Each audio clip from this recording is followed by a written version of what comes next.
बूझत बानी कवन हालात में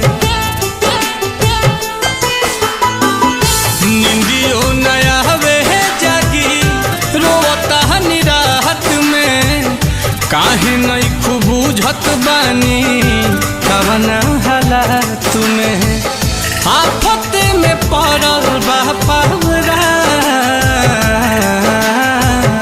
चन चन कहत रही हस चहू में चैन भैलू मले पयबू कहे जा हे जा चन चन कहत रही हस चहू में चैन भैलू